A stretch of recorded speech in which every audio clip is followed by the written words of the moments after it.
सुटले करी काळा झाले राम राज्य काय कोणी आम्हासी झाले राम राज्य काय कोणी आम्हासी बोला राम राज्य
घरी घरी भीक खाई गोडल्या म्हशी घरी घरी भीक खाई गोडल्या म्हशी झाले राम राज्य काय कोणी आम्हासी झाले राम राज्य काय कोणी आम्हासी घरी घरी भीक खाई गोडल्या म्हशी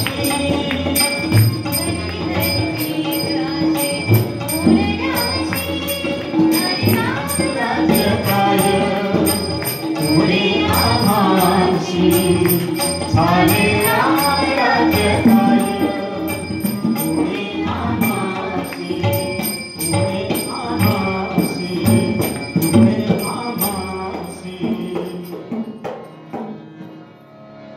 सद्गुरुनाथ नारायण महाराज की जय राजाधिराज रामचंद्र महाराज की जय बजरंगबली की जय सनातन धर्म की जय। खरं सांगू का आपण सगळेजण जे आहोत ना खूप भाग्यवान आहोत। आता मी भाग्यवान का म्हणतो माहिती का तर त्याचं कारण माझ्या रामलल्लाचं अयोध्येमध्ये मोठं मंदिर उभं झालंय। तुम्हाला माहिती का हे मंदिर आपल्याला याची देही याची डोळा पाहायला मिळत आहे हे खरोखर आपलं भाग्य आहे। अजून आपण गेलेलो नसेल तर अजूनही आपण जायला पाहिजे पहिल्यांदा तिथे, कारण ह्या राम मंदिराचा जवळजवळ 500 वर्षांचा इतिहास आहे। मुघलांच्या काळामध्ये त्यांनी ज्या वेळेला रामलल्लाची मूर्ती तिथून हटवली आणि त्या ठिकाणी एक मशिदीचं बांधकाम केलं तेव्हापासूनचा हा इतिहास आहे। आणि या वास्तूसाठी जे रामलल्लाच्या स्वतःच्या घरासाठी आपल्याला जवळपास 134 वर्ष लढा द्यावा लागला। म्हणजे असं विचार करा की 20 वर्षाची एक पिढी जर म्हटली ना तर 6 ते 7 पिढ्या आपल्याला याच्यासाठी लढावं लागले हो कोर्टात। एवढ्या सगळ्या काळामध्ये अनेक निदर्शनं झाली, धरणे झाली, कोर्ट कचेऱ्या झाल्या। नंतर 1992 मध्ये कार सेवा निघाली। कार सेवेमध्ये आपले वडीहून पण भरपूर प्रतिष्ठित लोक गेले होते, सगळ्यांना माहितीच आहे। आपले राम मंदिराचे जे मुख्य मठाधिपती आहेत ते सहकुटुंब या कार सेवेला गेले होते, हे सुद्धा आपल्याला सगळ्यांना माहितीच आहे। तर म्हणजे असे अनेक प्रसंगांना तोंड देत देत देत देत देत आज हा दिवस उजाडला। आणि खरोखर सांगतो मी तुम्हाला की इतिहासामध्ये सुवर्णाक्षराने हा दिवस लिहिला गेला। 22 जानेवारी हा अतिशय पवित्र असा दिवस की ज्या ठिकाणी रामलल्लाची मूर्तीची पुन्हा त्याच्या मूळ जागेवर स्थापना झाली. ज्या ठिकाणी रामलल्लाची मूर्ती होती, ज्या ठिकाणी रामाचा जन्म झाला, त्या ठिकाणी त्या मूर्तीची स्थापना झाली. तर आपण सगळ्यांनी अयोध्येत जाऊन या रामलल्लाचं दर्शन नक्कीच घ्यायला पाहिजे. त्या पवित्र स्थळाला आपण नक्कीच भेट दिली पाहिजे. त्याच वेळेला आपल्या ह्या जन्माचं कल्याण आहे असं सांगतो. आता आज आपण जो अभंग घेतलेला आहे हा संत तुकाराम महाराजांचा अभंग आहे. आणि मला असं वाटतं की हा अभंग त्यांनी त्यावेळेला ह्या दिवसांसाठीच, आजच्या आपल्या दिवसांसाठीच लिहून ठेवलेला आहे की काय, झाले रामराज्य काय उणे आम्हासी. आणि ज्या दिवशी रामलल्लाची मूर्ती त्यांच्या जागेवर गेलेली आहे ना, त्या दिवसापासून असं समजा की आता रामराज्याला सुरुवातच झालेली आहे. तर रामराज्य म्हणजे काय, धरणी धरी पीक गायी वळल्या म्हशी. धरणीमध्ये आता चांगलं पीक यायला लागलेलं आहे. अहो खरोखर यायला लागलेलं आहे, प्रश्नच नाही. बघा तुम्ही महाराष्ट्रामध्ये विदर्भासारख्या, आपल्याकडे तरी ठीक आहे आपल्याकडे बागायती शेती होती, पण विदर्भासारख्या ठिकाणी ज्या ठिकाणी कुठल्याही प्रकारचं पाणी नव्हतं त्या ठिकाणी पाणी फाउंडेशननी तिथं जाऊन वेगवेगळी शेततळी तयार केली, सगळ्या प्रकारची पाण्याची व्यवस्था केली. आता नदीजोड प्रकल्प सुरू झालेले आहेत. म्हणजे सगळीकडे सुबत्ता यायला सुरुवात झालेली आहे. आणि खरोखर आता रामराज्य येणार याची मला तरी नक्की खात्री आहे. आणि मला वाटतं की हे रामराज्य आणि नुसतं आपल्या भारतापुरतंच नाही तर संपूर्ण जगाला याचा आदर्श आपल्याला मिळणार आहे. आणि जग आपल्याकडे खूप मोठ्या आशेने बघत आहे की सगळ्या जगाला ही अपेक्षा आहे की रामराज्य यावं. रामराज्य आल्यानंतर आपलं कर्तव्य मात्र काय आहे, राम वेळोवेळा आम्ही गाऊ ओविये, दळिता कांडिता जीविते गे बाये. आम्हाला काय करायचंय, त्या रामाचं सतत नामस्मरण करायचं आहे. रामाचं स्मरण आपल्याला असलं पाहिजे. कारण असं आहे की त्याच्या नामस्मरणाशिवाय आपला उद्धार नाही. आपले संपूर्ण वारकरी संप्रदायातले सगळे जे संत आहेत ना, संत पुराण प्रसिद्ध बोलिले वाल्मिक, नामे तिन्ही लोक उद्धरती. ज्ञानेश्वर माऊली काय सांगताय, तर पुराणामध्ये वाल्मिकी ऋषींनी सांगून गेलेले आहे की नामे तिन्ही लोक उद्धरती. म्हणजे नामस्मरण आपल्याला कशासाठी करायचं आहे, तर नामस्मरणाने आपला तर उद्धार होणारच आहे, पण आपल्या मागच्या 3 पिढ्यांचा आणि पुढच्या 3 पिढ्यांचा सुद्धा, आपल्या पिढीचा, मागच्या पिढीचा, पुढच्या पिढीचा, या सगळ्या पिढ्यांचा उद्धार होणार आहे. आणि याच्यासाठी नामस्मरण करायचं आहे. आता रामाच्या नामस्मरणाची गोष्टच वेगळी हो. या नामाने तरला वाल्या, पावन झाली शिळा अहिल्या. या नामाने तरला वाल्या, पावन झाली शिळा अहिल्या. अमर झाली भिल्लीन शबरी, अमर झाली भिल्लीन शबरी. आळविता रामा अजब हा नामाचा महिमा. किती मोठा महिमा आहे. या नामाने तरला वाल्या, वाल्याचा वाल्मिकी झाला तो रामाच्या नामस्मरणाने झाला. आणि अहिल्या जी होती, जी शिळा होऊन पडलेली होती शापाने, ती सुद्धा रामनामानेच ती पावन झालेली आहे. आणि भिल्लीन शबरी तर तुम्हाला माहिती आहे की ती फक्त राम येणार म्हणून बोरं वागत होती, चाकून बघत होती आणि रामासाठी काढून ठेवत होती. रोज रामाची वाट पाहत होती. रामाची वाट पाहण्याच्या निमित्ताने का होईना, परंतु ती सतत रामाचं नामस्मरण करत होती. तर त्याच्यामुळे ती आज अमर झालेली. नाहीतर कुठल्या तरी एका भिल्लीला आपण एवढी वर्ष, इतक्या वर्षानंतर लक्षात तरी ठेवलं असतं का. तर हा नामस्मरणाचा महिमा आहे. स्वप्नीही दुःख कोणी न देखे डोळा, नामाच्या गजरे भय सुटले कळी काळा.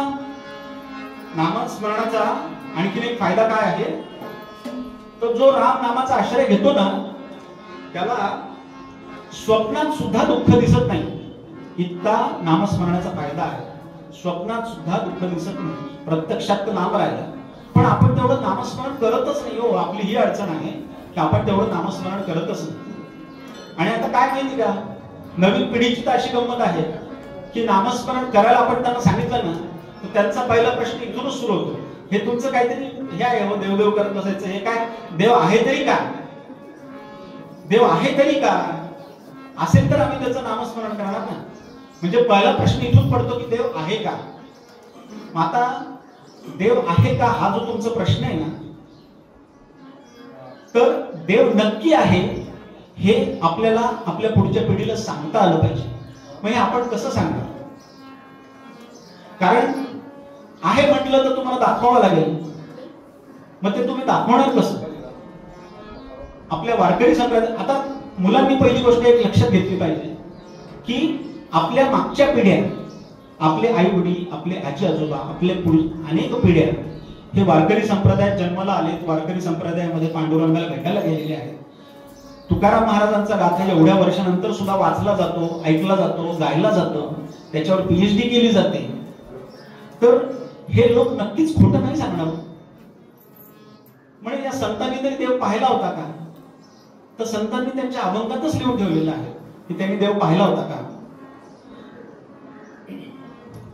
रूप पाहता लोचनी सुख झाले हो साजणी, झाले हो साजणी, सुख झाले हो साजणी. तो हा विठ्ठल बरवा, तो हा माधव बरवा, माधव बरवा, तो हा माधव बरवा. रूप पाहता लोचनी सुख झाले हो साजणी. त्यांनी जो काय देव पाहिलाय ना, त्यांनी जे पाहिलं डोळ्यांनी, त्यांना त्याचं रूप दिसलं. आता खरं सांगू का, हे रूप पाहण्यासाठी ना तुमच्याकडे दृष्टी असावी लागते. तुमच्याकडे दृष्टी असावी लागते की तो देव जो आहे ना, तो सगळ्या चराचरात भरलेला आहे हो. चराचरात भरलेला देव, जर तुमची आपली दृष्टी फार तोकडी पडते त्याच्या पुढे. याच्यासाठी तुम्हाला एक गोष्ट माहिती आहे ना, 4 आंधळ्यांची, की त्यांना एकदा हत्तीपाशी नेलं आणि बघा म्हणे हा हत्ती आहे. आता त्या प्रत्येकाने एकाने त्या हत्तीचा पाय धरला, त्याला विचारलं हत्ती कसा आहे रे? म्हणे खांबासारखा आहे. एकाने त्याचा कान धरला, तो म्हणे हत्ती कसा आहे रे? म्हणे सुपासारखा. एकाने त्याची सोंड धरली, हत्ती कसा आहे रे? म्हणे मुसळासारखा. एकाने त्याची शेपटी धरली, हत्ती कसा आहे रे? म्हणे झाडूसारखा. आता कारण काय, तर ते आंधळे होते, त्यांना डोळ्याने दिसत नव्हतं. आपलं सुद्धा जे ना हे डोळ्यावर झापडच आहे. आपल्याकडे एवढी मोठी दृष्टी नाहीये की आपण देव जाणून घेऊ शकू, कारण तो चराचरात भरलेला आहे. आता चराचरात भरलेला जो देव आहे ना, तो आपल्याला समजून घ्यायचा असेल तर आपल्या संतांनी ज्या गोष्टी सांगितल्या आहेत ना, या गोष्टींमधनं तरी आपण या गोष्टी समजून घ्यायला पाहिजे.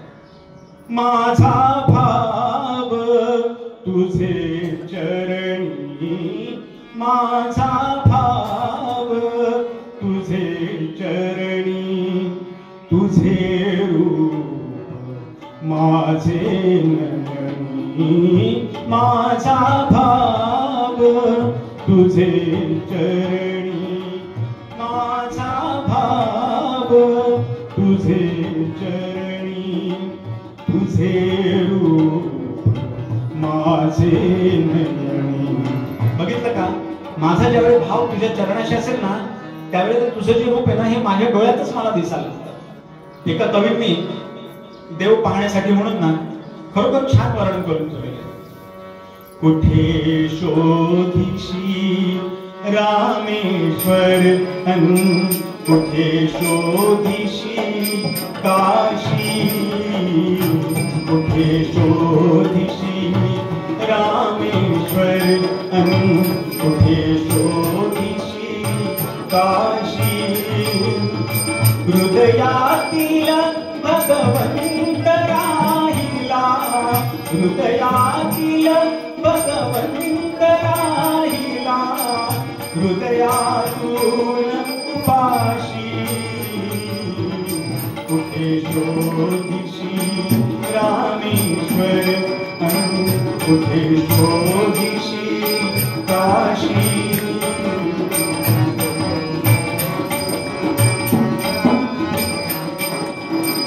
देव बोलतो बालमुखातून, देव डोलतो उंच पितातून, देव बोलतो बालमुखातून, देव डोलतो उंच पिकातून. कधी होई देव भिकारी, अन्नासाठी आर्त पुकारी. कधी होई देव भिकारी, अन्नासाठी आर्त पुकारी. अवती भवती असून दिसेना, अवती भवती असून दिसेना. शोधितोस आकाशी, कुठे शोधिशी रामेश्वर अन, कुठे शोधिशी काशी, कुठे शोधिशी रामेश्वर. बघितलं का? देव बोलतो बालमुखात.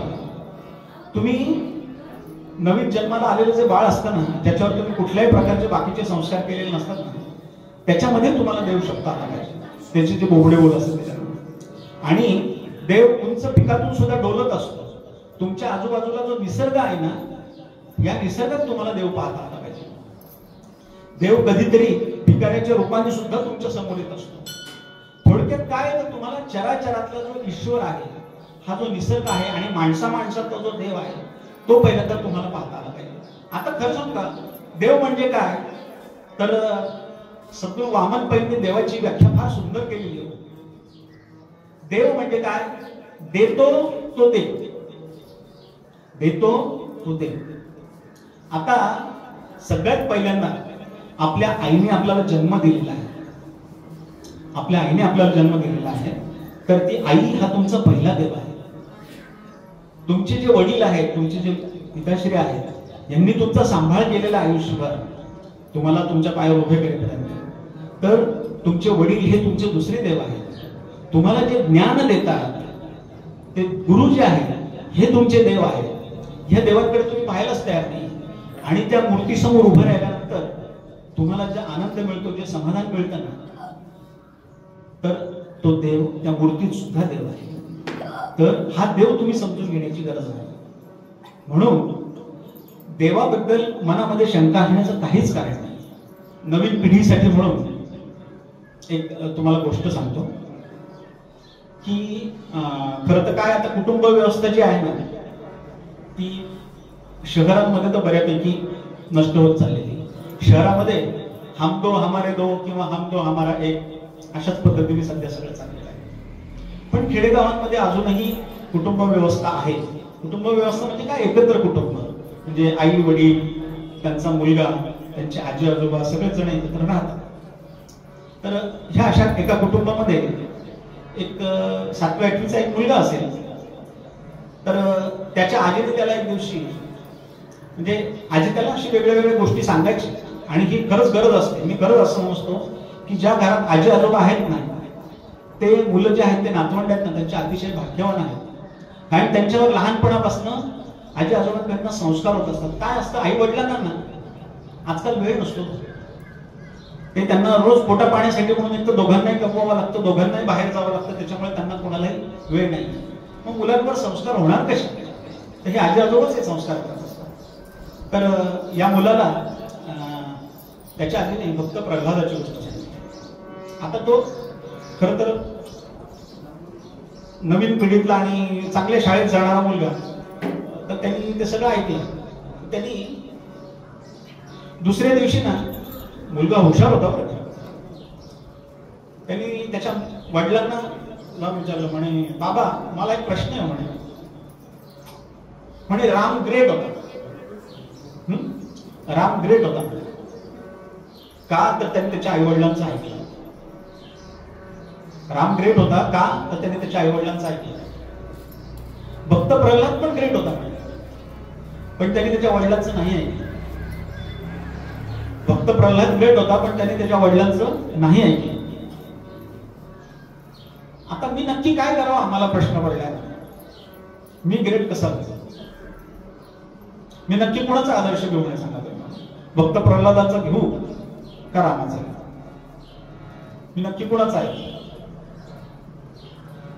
त्याचे वडील जे होते, आता मुलगा जेवढा हुशार होता त्याचे वडील पण तेवढेच हुशार होते बरं.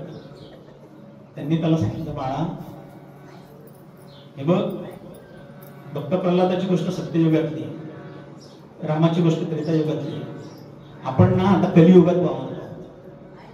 तर कलियुगामध्ये तू माझं ऐकू नको, मी तुझं ऐकत नाही, आपण दोघांनी तुझ्या आईचं ऐकायचं. समजलं का? आपण दोघांनी तुझ्या आईचं ऐकायचं. आणि याच्यातला विनोदाचा भाग सोडून द्या, पण आता खरोखर परिस्थिती अशी आहे की स्त्रीला सन्मान मिळाला पाहिजे, स्त्रीला सन्मानाने वागवलं पाहिजे. ती स्त्री घरासाठी खूप करत असते. ती स्त्री जी आहे ना, तुम्हाला मी सांगतो, घराचा आणि संसाराचा विचार स्त्री जेवढा करते ना तेवढा कुठलाही पुरुष कधीच करत नसतो. विचार करत नाही, तो विचार करत नाही, त्याच्यामुळे त्याच्याकडे प्लॅनिंग नसतं, नियोजन नसतं. ते नियोजन जे ते स्त्रीकडे असते. आणि म्हणून खरोखर कलियुगामध्ये सगळ्या पुरुषांना माझे हात जोडून विनंती आहे की घरातल्या स्त्रीचा ऐकत जा, तिचा सन्मान करत जा. तर आपण आजचा घेतलेला जो अभंग आहे, झाले रामराज्य काय उणी आम्हासी धरणी गरीबी, त्याच्यामध्ये शेवटी तुका म्हणे रामे सुख दिले आपुले, तया गर्भवासी येणे जाणे खुंटले. रामाचं नामस्मरण करत राहिलं आणि रामराज्य एकदा आलं की आपल्याला कुठल्याच गोष्टीची काळजी करण्याची गरज नाही. आपण लवकरात लवकर ह्या नरदेहातून आपल्याला मुक्ती मिळू शकते आणि आपला उद्धार होऊ शकतो, असं संत तुकाराम महाराजांना सांगितलं. झाले राम राज्य काय पुणे आम्हासी, झाले राम राज्य, बोला.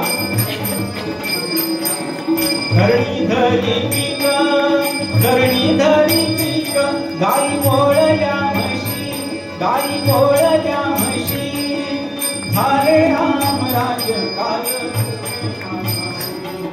मुक्ता लावायला घ्या. राम वेळो वेळा आम्ही गाऊ कोणीये, राम वेळो वेळा आम्ही गाऊ कोणीये, करिता कांडिता, करिता कांडिता, जेविता के माईये, जेवता के माईये, झाले राम राज्य कामकाय,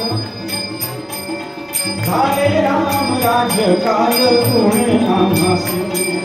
स्वप्नी दुःख कोणी न देखे डोळा, स्वप्नी दुःख कोणी न देखे डोळा.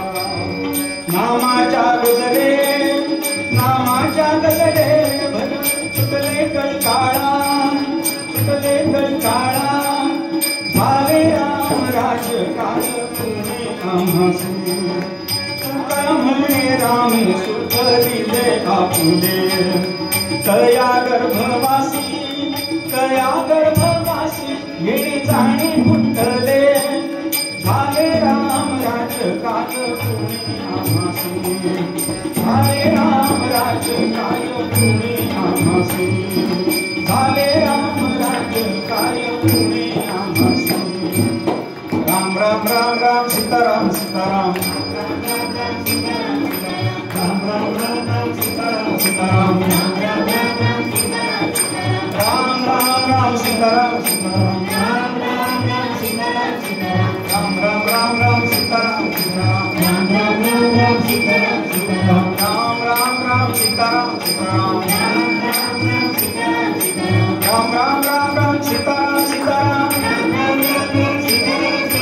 राम राम राम राम सीताराम सीताराम, राम राम राम राम सीताराम सीताराम, राम राम राम राजा राम सीताराम, राम राम राम राम सीताराम सीताराम, राम राम राम राजा राम सीताराम, राम राम राम राम सीताराम सीताराम, राम राम राम राम सीताराम सीताराम, राम राम राम राम सीताराम सीताराम, राम राम राम राम सीताराम सीताराम.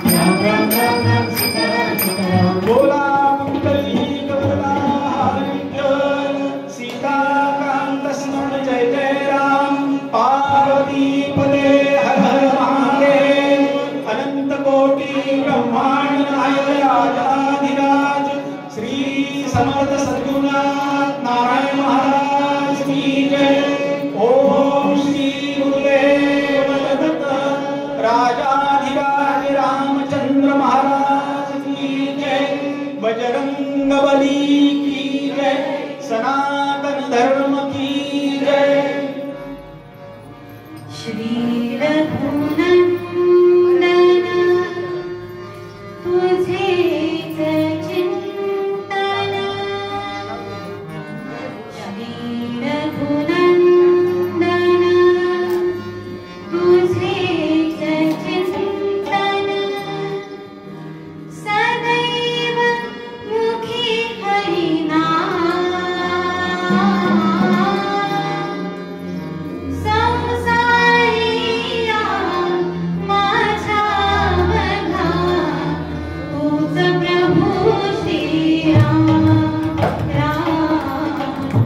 श्रीराम